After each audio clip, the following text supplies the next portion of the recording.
This channel does not promote any violent, harmful, or illegal activities. All content provided by this channel is meant for an educational purpose only. এদিকে vote যত এগিয়ে যাচ্ছে তৃণমূলের মধ্যে গোষ্ঠীকন্দল যেন ততই বাড়ছে। দলীয় পতাকা লাগানো নিয়ে তৃণমূলের দুই গোষ্ঠীর সংঘর্ষে জখম 15। ঘটনাস্থল গোঘাটের শাওরার বড়মা এলাকা। রেহাই পাননি মহিলারাও। বাড়িঘরও ভাঙচুরের অভিযোগ। সংঘর্ষে জখম দুই পক্ষের অন্তত 15 জন। হামলার অভিযোগ পঞ্চায়েত সদস্য ও অনুগামীদের বিরুদ্ধে। আহতরা গোঘাট হাসপাতালে ভর্তি। ঘটনাস্থলে গোঘাট থানা পুলিশের বিশাল পুলিশ বাহিনী। সংঘর্ষের পর এলাকা কার্যত জনমানব শূন্য, পরিবেশ থমথমে।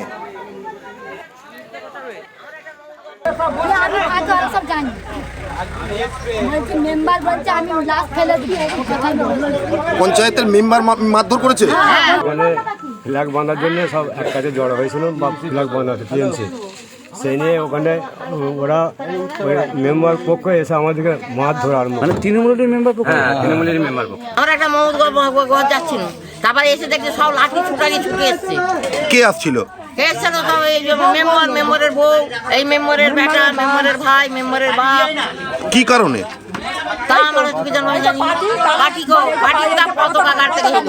তারপরে এসে মারধর করে সংঘর্ষ হয়, মারধর করে দিয়ে বেরিয়ে চলে যায় তারা। মেয়ে ছেলেদের পর্যন্ত ছাড়েনি। কতজন আহত?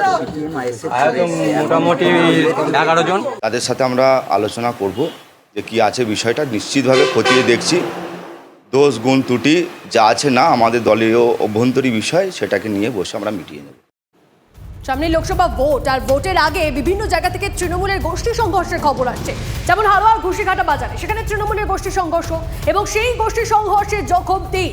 মিনাখা ব্লক তৃণমূল চেয়ারম্যানের গোষ্ঠীর সঙ্গে হারোয়া পঞ্চায়েত সমিতির সহ সভাপতির গোষ্ঠী কৌতলের জেরে এই ঘটনা বলে খবর। জানা যাচ্ছে আক্রান্ত আজের মিদ্দে তৃণমূলের ব্লকের চেয়ারম্যান মৃত্যুঞ্জয় মণ্ডলের অনুগামী। হামলার অভিযোগ উঠেছে পঞ্চায়েত সমিতির সহ সভাপতির অনুগামীদের বিরুদ্ধে।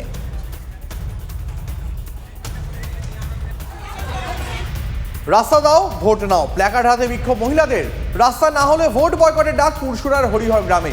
দলমত নির্বিশেষে হরিহর গ্রামে বিক্ষোভ। অভিযোগ বাম, তৃণমূল, বিজেপি সকলেই রাস্তা নিয়ে চুপ। অভিযোগ ভোট এলেই রাস্তার মাপ হয়, কিন্তু ভোট মিটে গেলে যে কে সেই।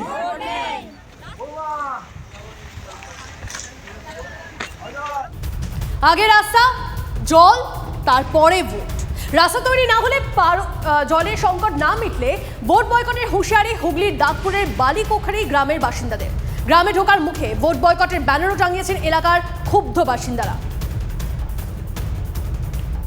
ভোট মিটে যাচ্ছে, বলছে তোমরা তো এখানে ভোট দাও না, এইরকম ভাবে কথাবার্তা। তাহলে আমরা ভোট কোথায় দিচ্ছি? আমরা ভোট দিয়েও যদি না ব্যবস্থা পাই তো আমাদের ভোট দিয়ে লাভ কি? আমরা বয়কটই করেছি, আমরা যাবো না। রাস্তা এখানে বর্ষার সময় কত কাদা, ছোট ছোট বাচ্চারা ওদের ঘরে কাঁধে করে নিয়ে যেতে হয় স্কুলে। আবার ডেলিভারি রুগী কাঁধে করে তুলে নিয়ে যেতে হয় মাচা করে। কি অবস্থা? কি চাইছেন আপনারা? আমরা চাইছি আমাদের রাস্তাটা পাকা হোক, এই কাঁচা রাস্তা এটা আছে আমাদের পাকা হোক, তারপরে ভোট দেবো আমরা।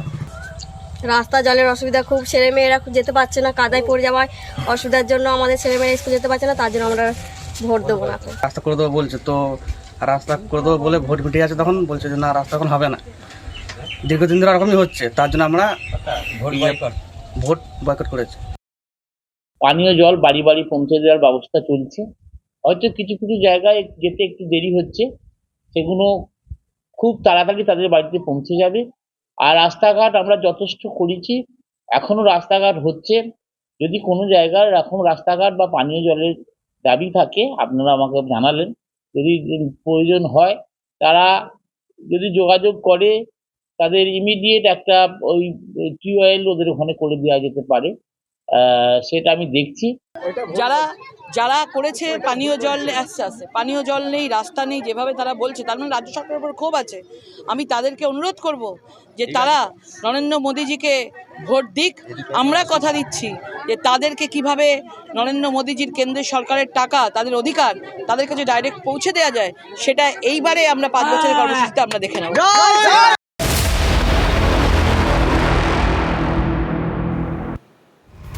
প্রশাসনের শিবির হলো, নেতারা আশ্বাস দিলেন, কত ক্যাম্প বসলো, গত 1.5-2 মাস ধরে উত্তাল আন্দোলনও চললো, কিন্তু সন্দেশখালী যে সন্দেশখালী রয়েছে সেটা প্রমাণিত হয়ে গেল।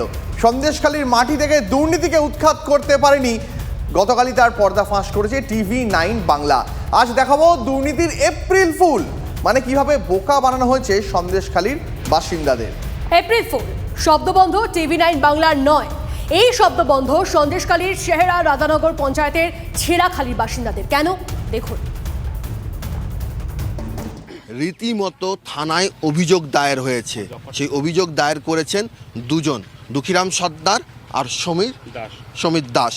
কি অভিযোগ করেছেন? আমার জব কার্ডটা রানিং জব কার্ড কাজ করছিলাম, কাজ করতে করতে সেই জব কার্ডটা ও বরুণ দাস আমাকে বলে তুলে নিয়ে যায়। তুলে নিয়ে যাওয়ার 3 মাস পরে আমার জব কার্ডটা ফেরত দেয়। আমি আমার জব কার্ডটা খুলে দেখি আমার জব কার্ডের ফটোটা আউট হয়ে গেছে। ফটো ছিঁড়ে দিয়েছে, তুলে নিয়ে খেয়ে ফেলেছে। এমন খাওয়া খেয়েছে যে আর ভাবার বাইরে, মানে টাকা খেয়ে আর পাচ্ছে না, আর ফটো খাওয়া ধরেছে। লাস্টে ট্রাই করে দেখলাম মনোজ সর্দার বিমলা সর্দারের নামে করে দিয়েছে। সমীর দাসের জব কার্ড হয়ে গেছে মনোজ সর্দার বিমলা সর্দারের নামে। হ্যাঁ, ছবি তুলে। হ্যাঁ, ছবিটা আমার অরিজিনাল ছবি ছিল। এই অরিজিনাল ছবি এখান থেকে এটাকে ভ্যানিশ করে দেওয়া হয়েছে। এই ছিল আমার অরিজিনাল জব কার্ডের ছবি।